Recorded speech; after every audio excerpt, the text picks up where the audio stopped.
Hello and welcome to Special Stage 3, the third edition of our new Special Stage podcast. Welcome along, Peter. I guess we can still call it new, can't we? I guess so, Luke. Yeah, it's 3 issues in. Let's get into it.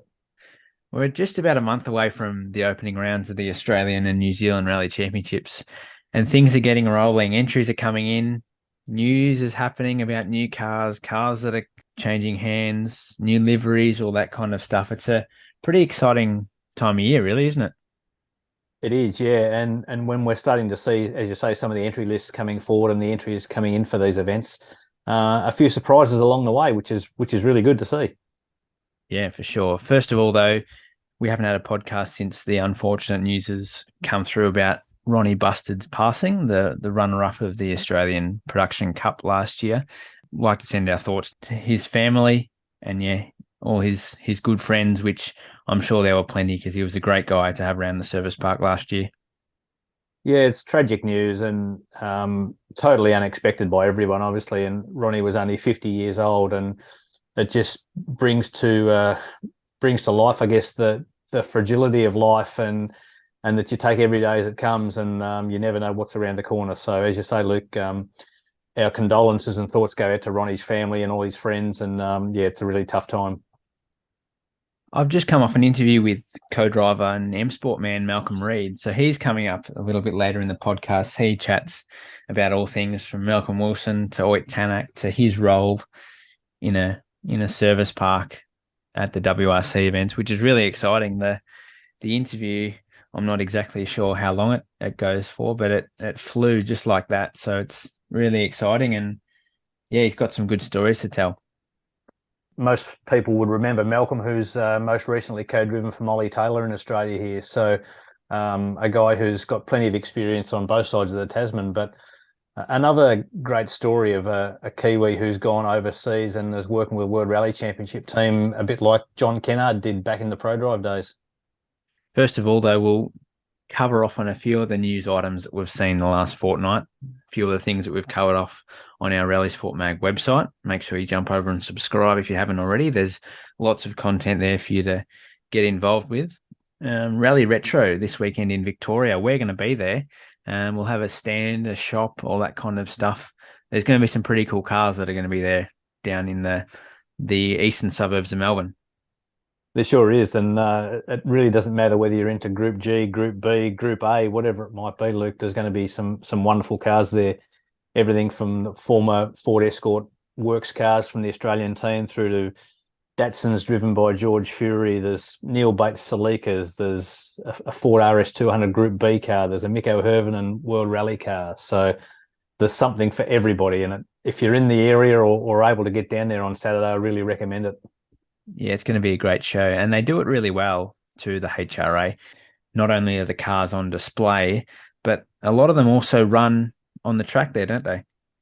Yeah, they've got it's held at a driver education centre in the eastern suburbs of Melbourne, and there's a bit of bitumen, a bit of gravel as well. So the guys who want to get their cars out in action can put on display, and gives another aspect for the day as well. But as you said, Luke, we've got a stand there as well. We're going to have some discount subscriptions. We're going to have books and model rally cars and posters and photos and all sorts of stuff that we can offer the rally punters there. So come along and say good day. Absolutely. There'll be more than 50 rally models if that's what you're into. There's, I reckon, almost 100 books that we'll have there ready to go. So if you're interested to add to your collection, come and see us in Rally Alley, as they call it there, which would be really good. And some pretty rare books as well that we've catalogued over the years. So people, if they want to complete their collections on certain models and certain books, come along. In terms of news-related stuff, we'll go to Targa Tasmania, which has been postponed for quite a few months. It was initially scheduled to be in its traditional April date. However, it's had to be pushed back to October. Motorsport Australia's rulings in terms of tarmac rallying in this country are a little bit delayed. So Targa organisers have really just had to wait, essentially, because organisation of such a big event takes a lot of time, and April's getting really, really close. So October is the date. Do you have any thoughts on that one, Peter?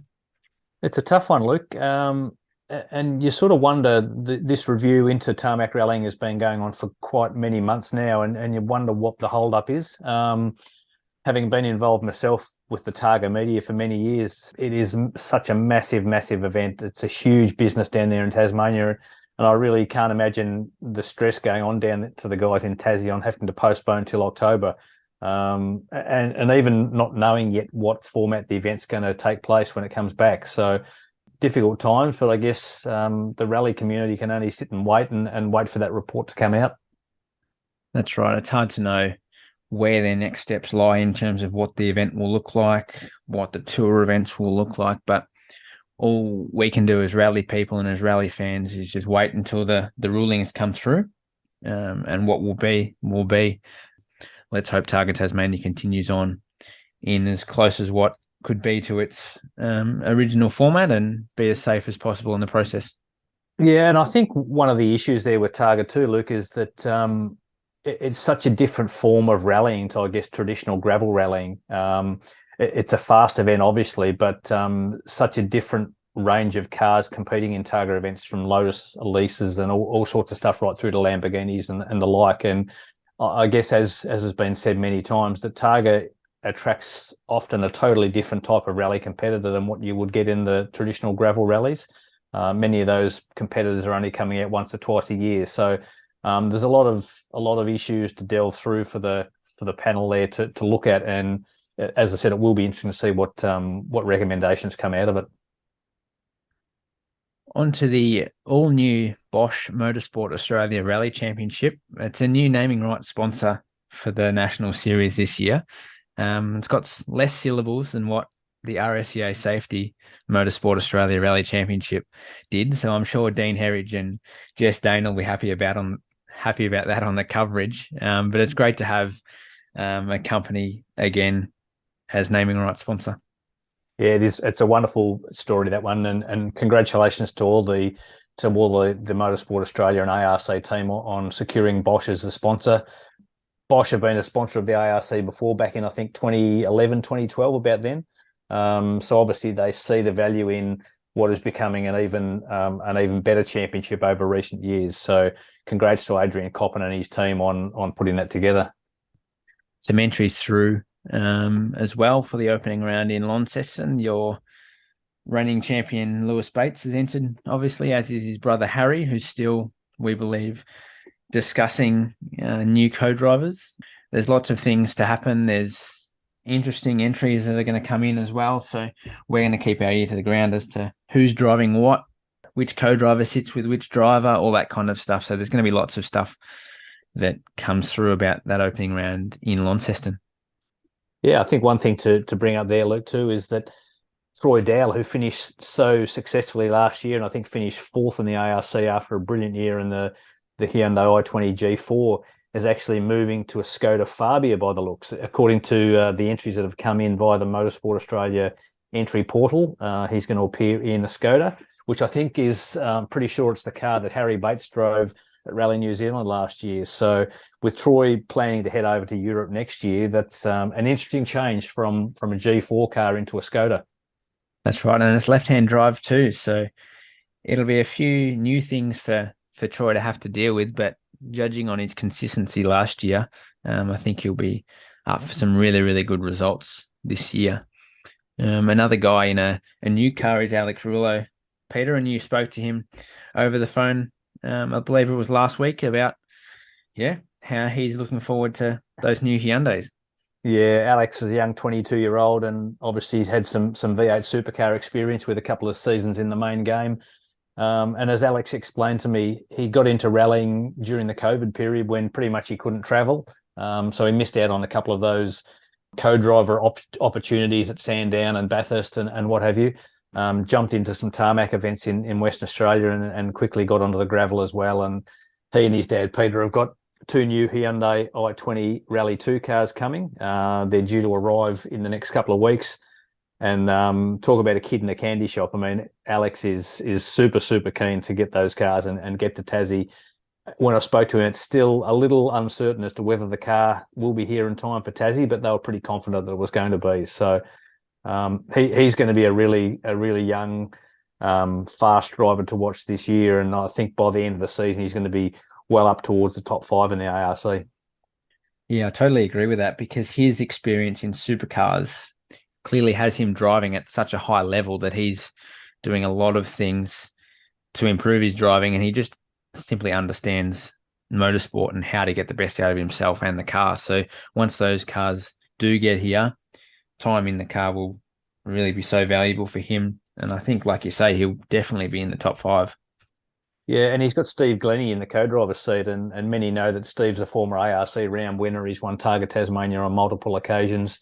So he's a brilliant driver in his own right, but he's turned his hand to being a driving coach from the co-driver's seat in recent years. And Alex said that Steve has been wonderful in actually relaying stuff to him at the end of the stage on what he can improve on. So I think that combination will really work well together this year. Mm. The Motorsport Australia Awards were held last weekend in Melbourne. There was quite a presence of the rallying fraternity there. There was a few awards taken out by rally people. Taylor Gill took out the Young Driver of the Year award, which was a great achievement for him. Particularly, he's about to set foot in Finland in mid-March for his adventure in Europe, and alongside the championship winners Lewis Bates, Anthony McLaughlin, there was lots of other rally people that were able to collect fantastic awards. It was, yeah. And the Motorsport Australia Awards night is always a tremendous occasion. And congratulations to all the rally people who took out awards, and in particular to Taylor on the Young Driver of the Year award, which was awarded against all forms of motorsport, so supercars and TCR and everybody else. So it's a great effort by Taylor. As you mentioned, he's off to Finland and then to Europe in a couple of weeks' time. So we might even try and grab him on the next podcast and have a chat to him about how those plans are coming together. Absolutely, I agree with that. He'll be on the podcast list, that's for sure. Chris Nixon as well was a guy who picked up an award at the Motorsport Australia dinner. One of those unsung heroes, Peter, isn't he? He's been behind Rally Australia and a lot of other events, but it's great to see him recognised for his hard work.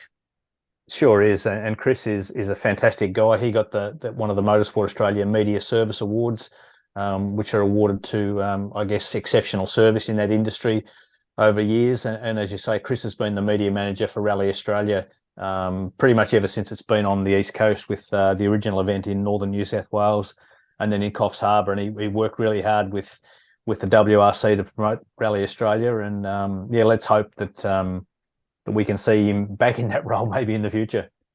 For sure. And that gives us a pretty good segue onto the WRC and the calendar updates that we've had for 2024. Latvia will join the championship next year. It's another European event on fast gravel in the likes of Estonia.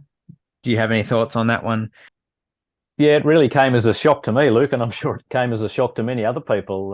Latvia wasn't even one of those countries that was being rumoured as having a potential WRC round. I mean, we've heard Saudi Arabia, we've heard the USA, we've heard, I don't know, we've heard an event back in Great Britain again, which should be fantastic. But as you mentioned, it's in all reports, it's very similar to Finland and to Estonia and even Sweden, except for the snow. So, yeah, I'm not sure about that. I guess we just have to wait and see. Yeah, we'll wait and see as to whether Finland, Estonia, and Latvia will be on the calendar together. I'm not so sure that Estonia and Latvia will be in the calendar. There's reports that Estonia won't be there next year, which sort of fills that gap. But then again, it's a like for like that's similar in a way to Finland. But then again, that part of Europe is crazy about rallying, and the WRC promoter is trying to spread the word of rallying and try and give each country its chance to host. Well, that's true, but I mean, I think the WRC is going to be very careful not to lose, for want of a better term, the grassroots of rallying, and I guess the heartbeat of rallying. And countries like Great Britain, who haven't had a rally for quite some years now, I mean, without them in the championship, I mean, you've got one of the three major teams based in the UK, and there's no rally there. So I understand that it's a funding issue with the UK that they haven't had a rally, but surely you'd think that's a surmountable problem that they can get past, and hopefully we'll see the UK back. But yeah, I think they also need to make sure that we keep the tradition of the WRC. And obviously Greece has just signed a new 2-year deal for the Acropolis Rally, so that's fantastic. But Latvia, who has no WRC heritage at all, it'll just be interesting to see how it goes. Definitely. And the question then lies, where does this leave Australia and New Zealand? 2024 is very, very close. If either of those countries were going to have a WRC event, you would say work would have had to have started already. We don't believe this is the case, but then again, you never know what's going to happen around the corner. Yeah, that's right. And New Zealand, if they're coming back, will be for 2024, I hope. Certainly Rally Australia has no chance for next year, I wouldn't think. 2025 would be the earliest, but as we've found in the past, if we contact Motorsport Australia for an update, we basically get donuts from them. So we're sitting there waiting like everybody else, and when the news comes out, it comes out. But we know that the WRC promoter and Simon Larkin, who was a former ARC boss, an Aussie guy, he's keen to get us an event back in Australia, but I don't think it's happening in the short term. Yeah, it's hard to get an update on where Rally Australia is at. We'll keep digging for everybody out there and make sure we try and find out the information as to what plans are about Rally Australia, and then in the same breath, Rally New Zealand too, because the way Auckland embraced the rally last year, we really hope that it comes back as well, with maybe some better weather. That's for sure. Staying in New Zealand, Hayden Paddon has obviously got a busy calendar coming up for next year. He's unsure when you This spoke to year, him, even. Peter, about how, I guess, cars work out for him, whether he drives his Rally 2 car at Rally Otago, which is just in a few weeks' time, or whether he drives his AP4 car. How was he when you spoke to him, albeit very briefly? Yeah, well, Hayden is basically they've got a March 1 deadline, or that's the date they're hoping to have all their plans in place. They're trying hard to work on what I think will be a European Rally Championship program, and if that comes off, I'm sure that the Rally 2 car will head over to Europe, and then that Hayden will drive the AP4 car at the Otago Rally at the start of April. So, like everything, the funding and everything has gone up astronomically since COVID. So they're trying to work their way around that. And I'm pretty sure that Hayden was confident that they would get to Europe, but he will also certainly have a New Zealand program of some sort as well. And very briefly on a couple of last little news items before we get to Malcolm Reed's interview. Dean Ridge's car's broken cover with a brand new livery, black and yellow, which is his traditional livery. And he said it was just an amazing car to drive, that ex-Dalton Fiesta.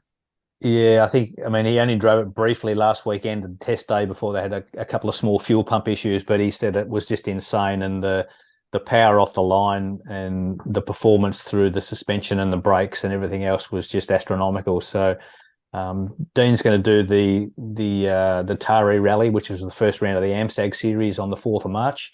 And then he'll do a couple of ARCs throughout the year, he reckons, and then hopefully the plan is to run the full ARC in the car next year, which is great news. And Ryan Williams also has a new car. He's a driver who's won the Junior Cup and the Two-Wheel Drive Cup in 2021 in the ARC, but he's got a new Subaru Impreza WRX that has origins that are pretty close to home for him.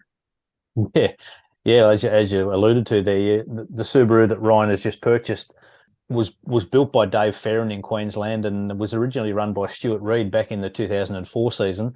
In recent years, it's been in Tasmania and it was driven by Luke Anir in a Tassie State Round last year. But Ryan's purchased that after selling the Fiesta, and he's going to test it this weekend in a test and tune day in Queensland, and then hopefully run it in the first round of the Queensland Championship coming up in a few weeks' time. And Luke and Ian, we're going to keep our ear to the ground about some news for him as well. So keep it locked on rallysportmag.com if you're able. And yeah, we're going to chase down some news about his plans for the opening round of the Australian Rally Championship. But without further ado, we'll jump into Malcolm Reed's interview.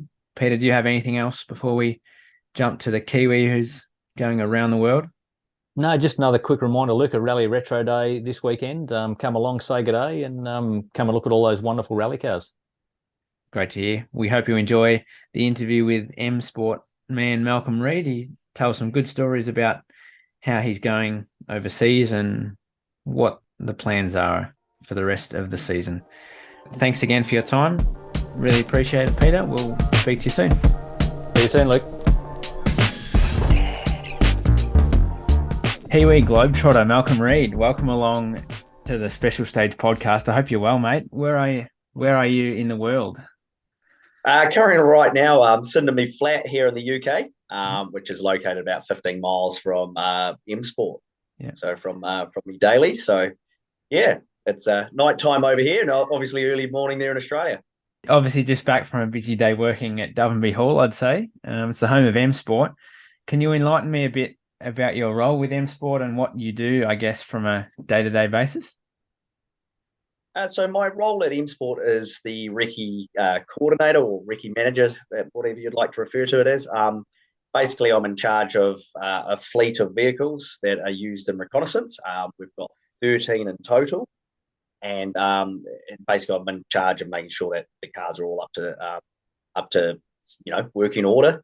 That the drivers and co-drivers needs are met in terms of trip meters, seat positions, bits and pieces like that, and then just general logistics on event in terms of servicing. So, with as everyone knows, reconnaissance is a huge part of the event. You miss a stage in reconnaissance, you might as well just about pack up and go home these days, especially when they're fighting over tenths of seconds. So we're there to ensure that the cars are working 100% the whole time. All the trip meters, cameras, and bits and pieces of the car are doing their jobs as well. So, yeah, in charge of that. It's a challenging role, but a rewarding role too when everything's going all right. Definitely. We'll get to a number of things in our chat here, but your life, I guess, revolves around motorsport. You're a top class co-driver. You're a speedway driver as well. Now you're working for one of the three WRC teams. To get to M Sport, I guess, what are the steps from you and what was some of the decisions you had to make behind your choice to do that? Because I guess the traditional path probably wasn't taken by you. No, the joys of motorsport I find is the connections you build. So, how I've actually ended up at M Sport is through a connection I made way back in 2009. And in 2009, I got an opportunity to do the British Rally Championship, or at the time, it was also the Fiesta Sporting Trophy, which of course was globally. And you had Brendan Reed's, I believe, done it. Craig Breen, and you had the likes of those sorts of drivers globally contest the Fiesta Trophy. I was with New Zealand driver Patrick Malley, and for something different, we decided to go to the UK to tackle this. In charge of the program at the time was Richard Milner, and he was there doing a lot of the assistance. And of course, from there, you make those connections. Next minute, he's in Australia or New Zealand for the world round. You catch up again, you have a beer, see how everything's going. And that's continued for the last sort of decade. And effectively, Molly got the opportunity, of course, to drive the Rally 3 car in 2020. But unfortunately for me, with the closures of all the borders and lockdowns and bits and pieces like that, we basically agreed that it was a bit of a risk for me to go to the UK and sit with her in those 3 rounds of the WRC, and it made more logical sense for Seb to do it. Effectively, that brought the chat up with Rich Milner, who was like, "Oh, shame you're not coming over here, mate. What are you up to?" And I said, "Well, everything's in lockdown down under. We can't even get to Australia to do a rally." And he said, "Oh, why don't you come over here? Something different. I've got a bit of a plan, and I need someone to sort of help me out." And then from there, the visa process started, and next minute, swinging spanners on recce cars and world rally cars.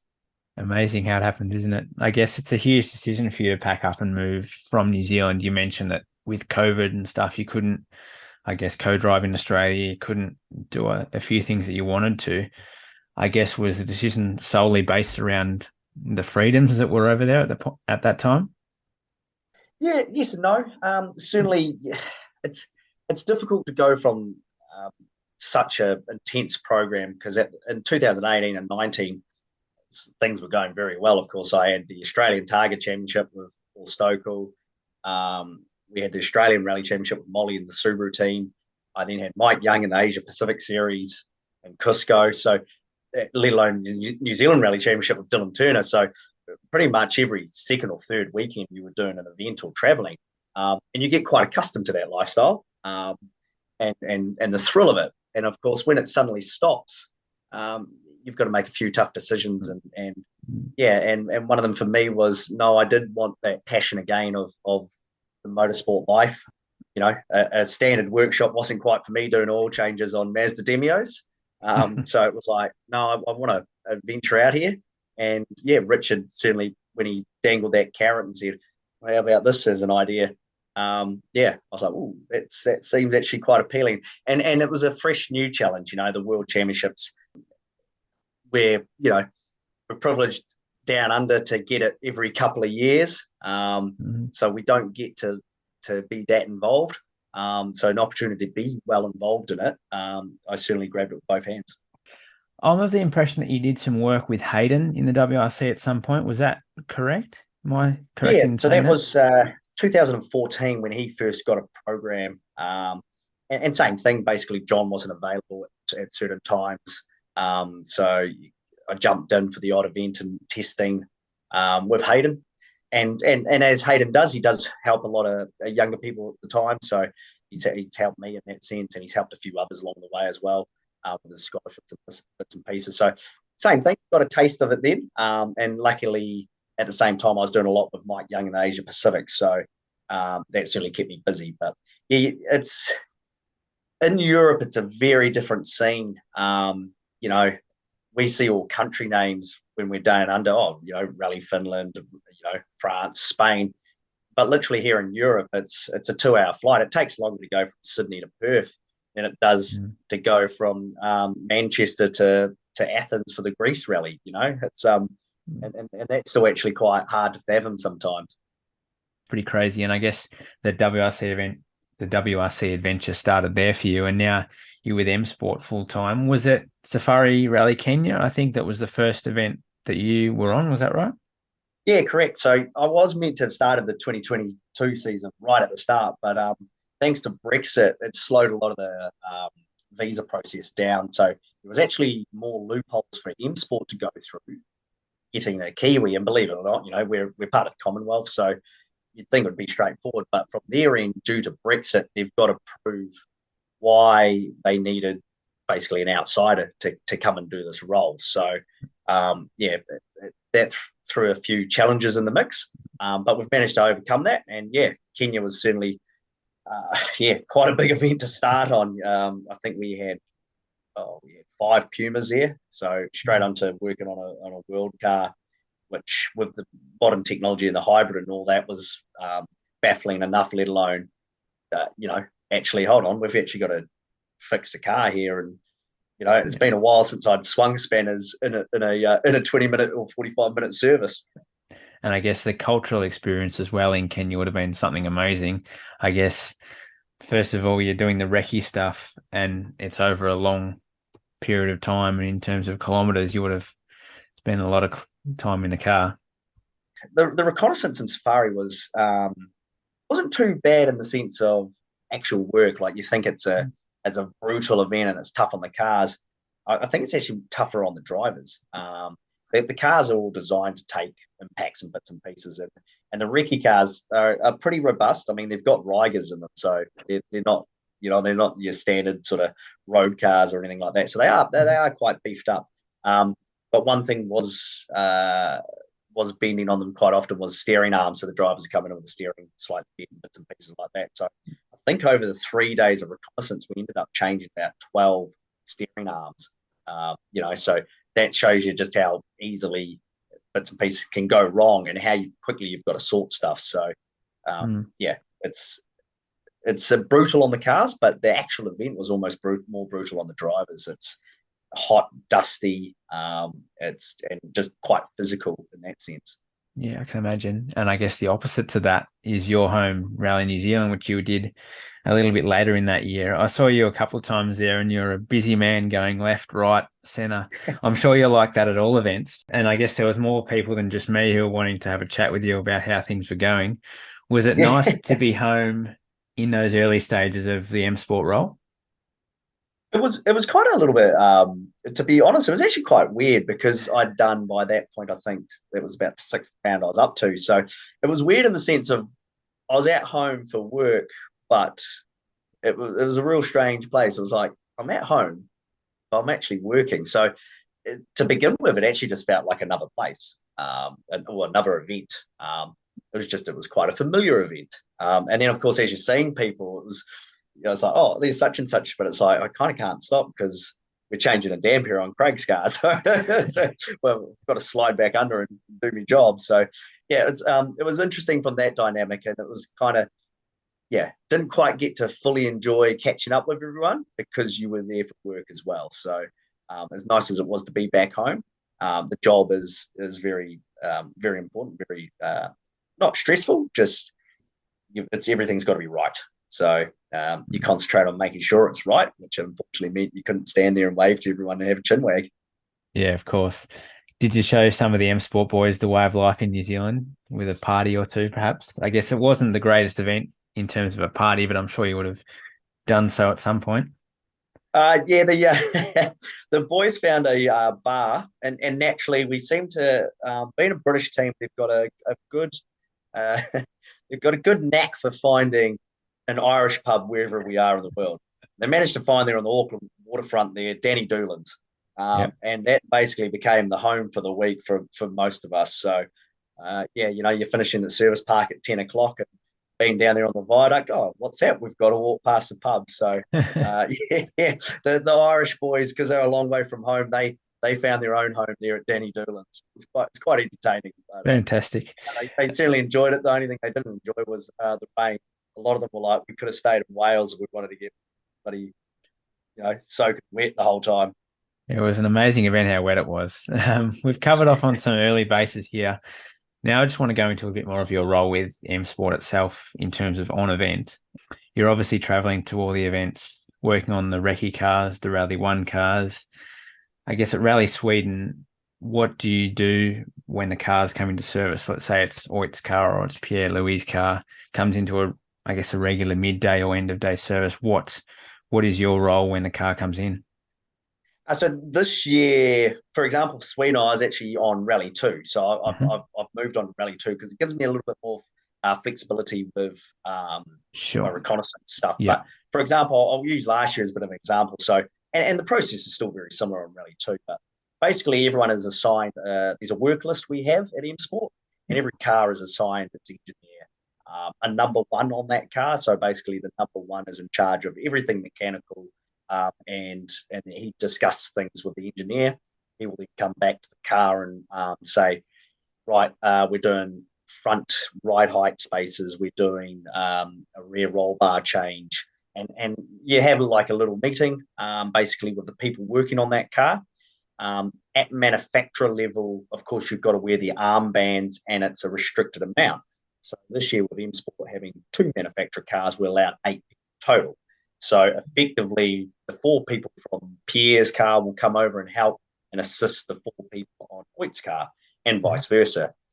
You are assigned your corner, you will do your job, and for example, the four extras that come over, one might do the underneath, and as in, will remove the guard and check the prop shaft and the cross members and differential, while the other two are still doing their corner. And same on the front, there'll be someone that does the front, and then the other two become sort of floaters and assistants. There might be jobs like removing a spare wheel tray because they only want to run with one spare. So Mhm. you'll remove that out of the car to ensure just that little bit more weight's coming out, or then there might be something quite technical going on, so they can assign one person solely to doing that. So as with any sort of team sport or anything like that, just because it's a car and mechanical, everyone's still got a role to play, and it's still quite key movements and placements of people Mhm. to ensure, especially with the time limit, everything gets done and achieved.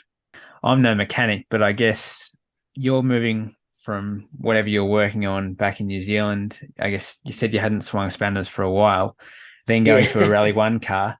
How much of that did you have to pick up in terms of what the Rally One car works like, how you've got to work on it, etc., etc.? um, it's quite straightforward to be brutally honest, because everything's tailor made. Yep. It's basically all torque settings. So everything's tight into a certain torque setting. If you're changing parts, people are very strict with what's going on in terms of that's the part. So you can't really make too many mistakes in that sense. And it's just general as with anything, taking your time and not rushing it. So, for example, I think in April last year, Gus clipped, a curb on the side of the road and bent his whole left-hand rear hub. I was quite nervous because okay, fourth rally in and I'm going to have to do a whole upright here.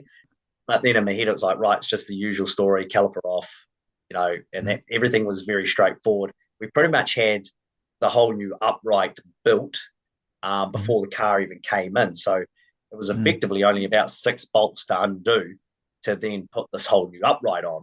And providing you didn't cross-thread anything and you took your time, it was actually very straightforward. So, yeah, where a road car can fight you, things are rusty, things have been bodged by the previous mechanic that's had a go. So because everything's maintained to such a high level, everything comes undone quite nicely and easily. You don't really get too much of a fight on, providing nothing's overly bent. I guess you don't get too many surprises as well in terms of what you have to do when the car comes in, because with live TV and stuff like that, and also from phone calls, of course, what needs to be done so you can, like you say, prepare the new uprights to go straight in. Yeah, so and the joys of the flexi service too. So the car pulls on in.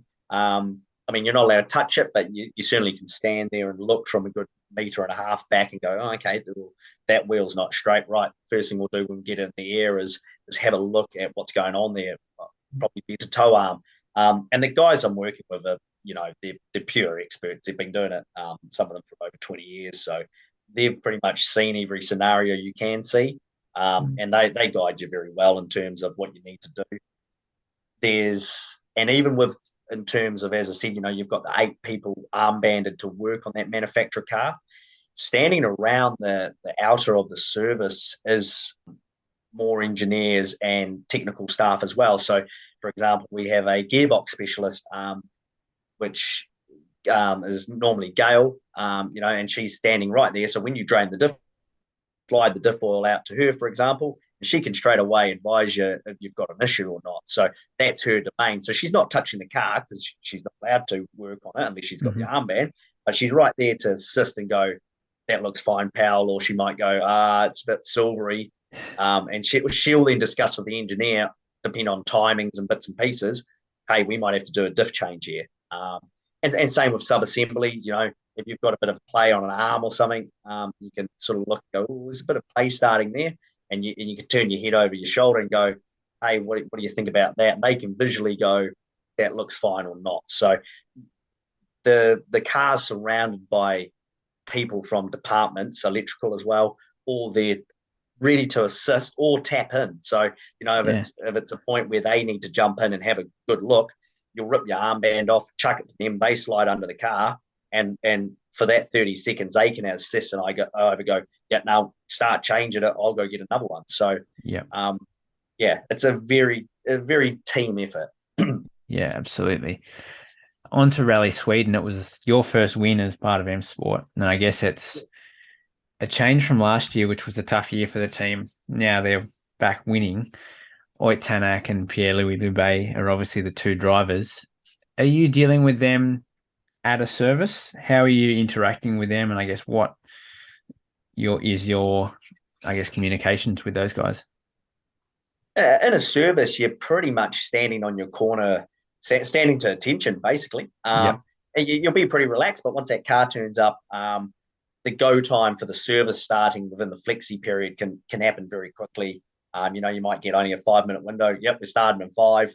It's like, right. So in terms of the drivers, they're generally whisked away to talk to engineers, bits and pieces like that. But the guys are always grateful. They always come back when they hop in the car.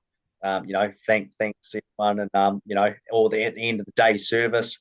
Certainly because of the WRC rulings, the crew members can put the car into parc ferme, so therefore the drivers and co-drivers generally pull the car into service, pop out, shake your hand, and walk away. But they always thank everyone, and just generally keeping that team environment going. They know we're there to do a job, and they respect that. Just like we're there to make sure everything's going right for them. Mm. And in the television broadcasts, they're talking about Tanak pushing the team a little bit this year in terms of how he wants development to move. Do you feel that as part of your role? And I guess, is he pushing the team in the right way? Oh, definitely. If I could show you my WhatsApp messages, it's he's a man who knows what he wants, and Yeah. I 100% respect that. And it's very rewarding. The start of this year, there was certainly probably a good 20 to 25 things he wanted, particular in his reconnaissance car. So one of them, for example, was he wanted a seat like the Puma's got, and to fit one of the Puma seats in the little Ford Focus. It took a bit of work, but we managed to get it set up 100% where he wanted it, the right angles. I then had to fit. Basically, I've tried to fit a Ford Focus out to replicate the rally car it's got. The pedals have all been moved to suit where he wants them.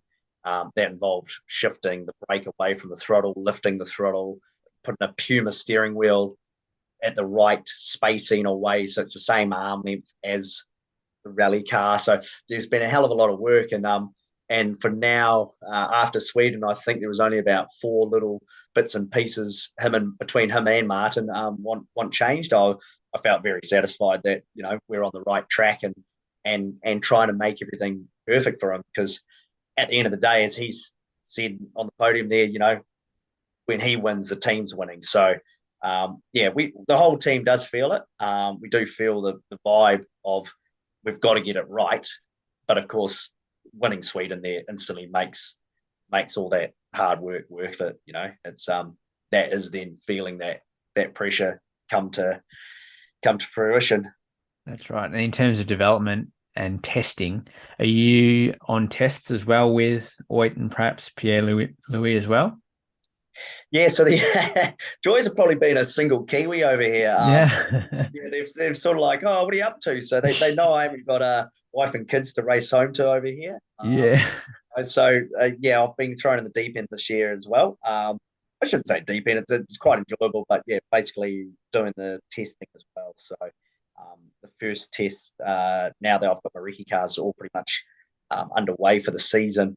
I'll be going to Spain next week for our pre-Mexico test. So I think it's about 2,000 meters above sea level, and right in the south of Spain. So yeah, we'll be attending that, and yeah, those are actually quite pressure. They're probably almost more pressure than a service, basically because every time the car comes in, you are making a change. So and you're seeing the car 10 times a day. He'll go out, do 2 runs, whether it's Pierre or Oit. They'll come back in, and the next minute it's like, right, diff change. And of course, the longer you take, I mean, there is no time limit, but if you take all day to do a diff change, the guy's going to be disappointed because they're not going to get all the runs they want. So they want to do as many runs as possible. So you're dropping differentials and doing diff changes in 14 minutes type thing. You're dropping dampers out and changing springs and getting them back in within 5. So on a rally, you probably won't rush quite to that extent because you take your time and it's got to be right. We're on a test. It's like, right, he wants to do another run. So you're pushing yourself constantly. And same thing, there's a good test team. There's usually 4 technicians on the car, surrounded again by one person from each department to just go through everything. And in case things aren't quite right. So yeah, the guys are actually doing a bit of testing the other day, bits and pieces. So yeah, the test schedule is quite busy as well. It's never ending, is it? It's constant. She's certainly a decent calendar when you start test here, recce here. It's like, there's not too many days in between. Got a few more questions for you. Malcolm Wilson and Rich Milner, they're the faces of M Sport in terms of the television broadcast and all that kind of thing with the WRC. You mentioned before about Rich was the guy that helped get you over there to do this role initially. So what are your dealings with them, I guess, from a day-to-day basis? Rich is really good, So as I said, we've got that sort of friendship built background there anyway. So I'm probably quite honest with him, which yeah, a few of them always give me a bit of stick in some of the departments. They're like, "Oh, Struth," and I'm like, "I'm not Australian, remember?" So they love to have a bit of banter. But yeah, I'm quite straight with Richard. I kind of don't mince my words too much because at the end of the day, I was like, "Hey, mate, you brought me into this role. I'm going to tell you how it is." So we've got to make sure things are right.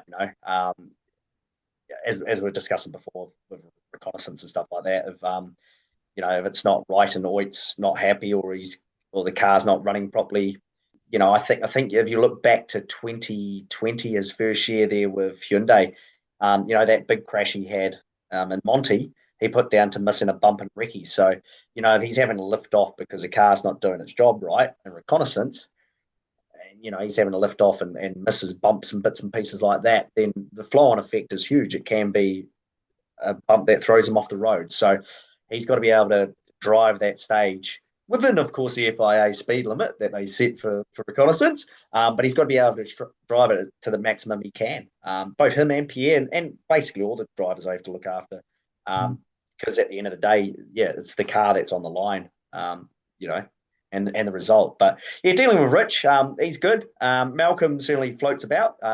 You certainly notice his presence in the workshop when you turn around. Oh, shit, there's the boss. So yeah, he's already given me a bit of stick with a few bits and pieces. So yeah, he's certainly he enjoys it. You can tell he's a boss that has a passion for rallying.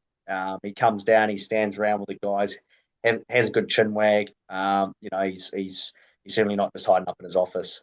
He's all about rallying. So hence why the business is successful as it is.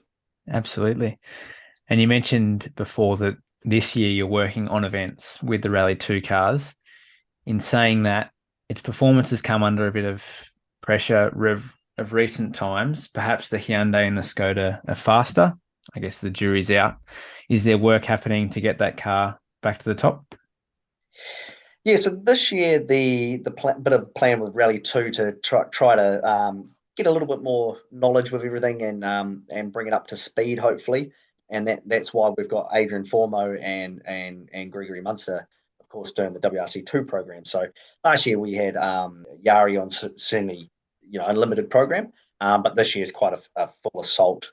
Not necessarily to win the WRC title, just as you say to get that development. So the guys have learned a lot already straight away from Monty, and then same with Sweden. We had the junior WRC driver who he put quite a few good stage times in, considering his lack of experience in a Rally 2. So all that's painting a big picture for the engineers and designs to certainly try to tweak and just keep evolving the Rally 2.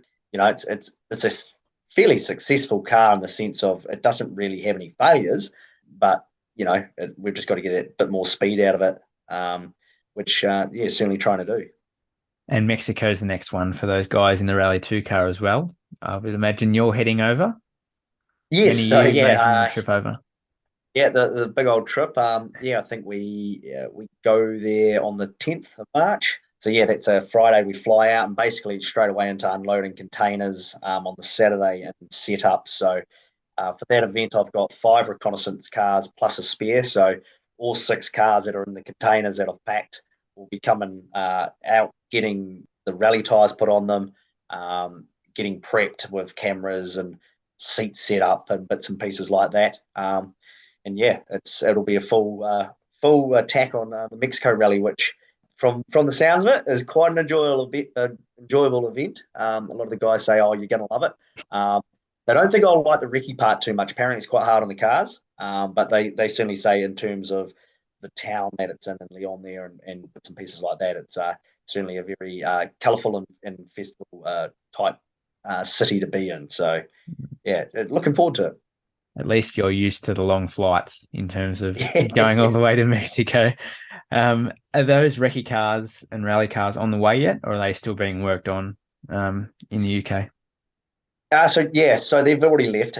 January was a very hectic month for me. I think I worked every single day except for New Year's Day and New Year's Day holiday. So there was only 2 days off in January for me. Basically, I had all 13 cars to prepare. So I had the European cars, which I'd had a bit of time from the end of the year to prepare, but unfortunately, so we refer to them as long haul. So there's European cars, which there's 7 of, and we've got long haul, which we've got 6 of. Now, the long haul cars didn't get back from Japan until the 10th of January. And I think I left on the 14th of January for Monty. So I literally had 3 days to unload them and start making alterations. Of course, as I said before, one of the seats and bits and pieces. Of course, off to Monty. And then when I got back from Monty, I think I had 8 days to then prepare the 5 cars for Sweden, plus finish the 6 cars for long haul because they left pretty much at the same time. So the long haul cars went in the containers at the start of February to head over to Mexico. And of course, the European cars got put in the truck to start heading to Sweden. So it was a very busy time, in January and February there to get all those cars up to spec and basically, check.